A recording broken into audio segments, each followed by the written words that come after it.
Alaikum. Monsieur le Président, je voudrais d'abord vous saluer, vous féliciter de votre station de président en tant que président du REPES et aussi vice-président de l'Assemblée nationale.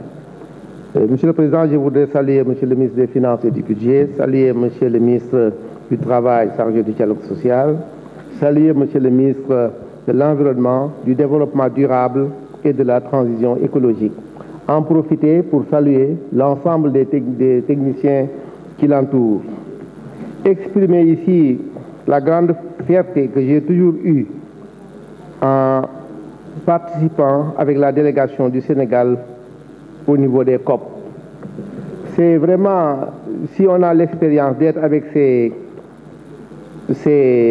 fonctionnaires du Sénégal, dans ces grandes réunions où sont les sommités, on est très fiers d'être dans cette délégation, de les fréquenter, de participer avec eux dans l'ensemble des réunions et de les voir qui sont en train de leader la plupart des commissions. C'est vraiment souvent une merveille et ils ne se fatiguent pas. Les Madeleines, tous les autres, c'était vraiment une merveille. Je salue le directeur de l'environnement, M. Dramé, le directeur des eaux et forêts, la chargée de la qualité de l'air et tous. Nous avons eu à travailler. Le président Seydou Diouf en a parlé et c'est la partie de l'administration que je connais le mieux, à part mon milieu, l'éducation. Mais c'est toujours leur rendre hommage de leur professionnalisme et de la maîtrise des questions environnementales et du déroulé des COP. Quand vous êtes avec eux dans ces COP, j'en ai fait plusieurs avec eux, on voit vraiment qu'ils sont les leaders. Le Sénégal est consulté sur toutes les questions.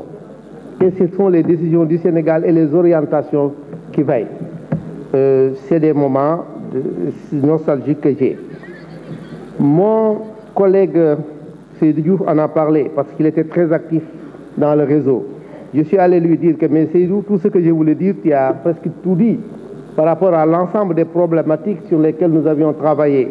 La loi sur le littoral, c'est ce que nous avions appelé la coproduction législative. C'était pour la première fois que le gouvernement avait accepté de laisser le Parlement travailler sur une proposition de loi et de concert. Là, nous avons fait énormément de forats dans toutes les régions, comme Seydou l'a dit. On a fait les pays limitrophes pour nous inspirer de leurs expériences. Et nous avions même eu un bailleur qui nous a financé la rédaction. Et le projet avait été achevé depuis 2010 et mis dans le circuit. J'ai eu à interroger ici, après l'alternance, de vos premiers ministres qui m'avaient aussi assuré que la loi allait venir, mais depuis lors. Mais aujourd'hui, j'ai vu dans le rapport du ministre que la loi est encore déposée, de même que les décrets. Nous attendons. Pendant ce temps, l'ensemble des méfaits contre lesquels nous étions en train de lutter sont en train de se faire. L'installation anarchique sur le littoral, la gestion, les ravages sur les côtes, etc., etc. Toute une déréglementation. Tout cela, la loi d'orientation littorale aurait pu nous en prévenir. Donc, Monsieur le ministre, je me joins donc à ce plaidoyer fort de l'ensemble de nos collègues pour que la loi littorale revienne dans le circuit et nous arrive très tôt, en tout cas avant la fin de cette législature, que nous puissions la voter.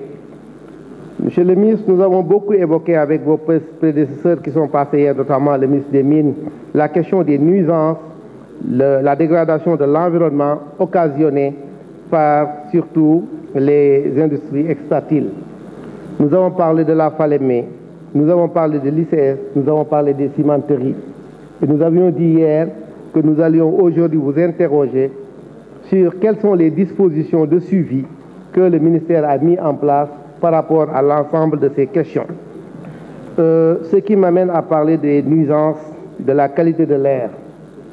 Aujourd'hui, je pense que c'est une nouvelle nuisance.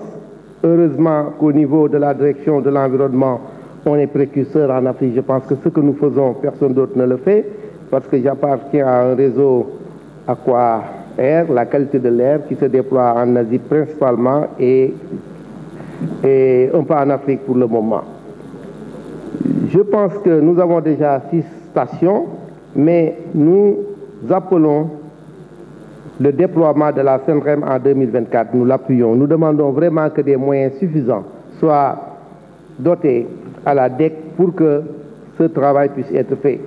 Les nuisances de l'air, c'est très important. Mais je pense qu'il y a des solutions. Les solutions, beaucoup de collègues en ont parlé. Il y a l'instauration d'une vignette verte, l'instauration d'une journée sans voiture, mais d'arrêter, ça c'est le gouvernement, monsieur le ministre des Finances, les véhicules. Le président Abdoulaye Wade l'avait dit, il ne faut pas laisser importer des véhicules très vieux.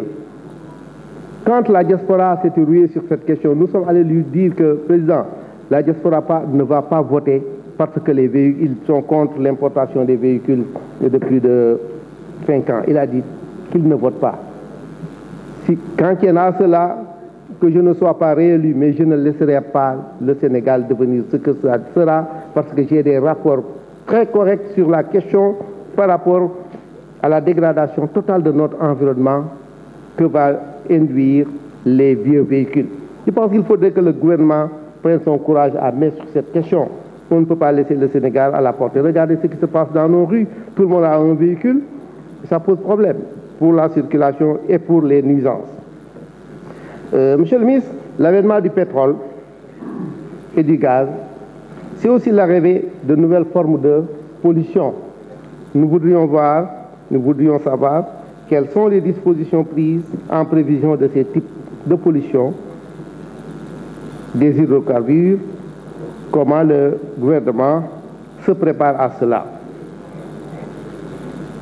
Le dernier élément sur lequel je voudrais aussi vous interpeller, le collègue Seydou en a parlé, le suivi des études d'impact environnementaux des grands chantiers, l'autoroute à péage, le port de Ndayane et tous ces grands chantiers. Je pense qu'il nous faut un grand suivi écologique de ces grands chantiers, de quel impact aura sur notre avenir.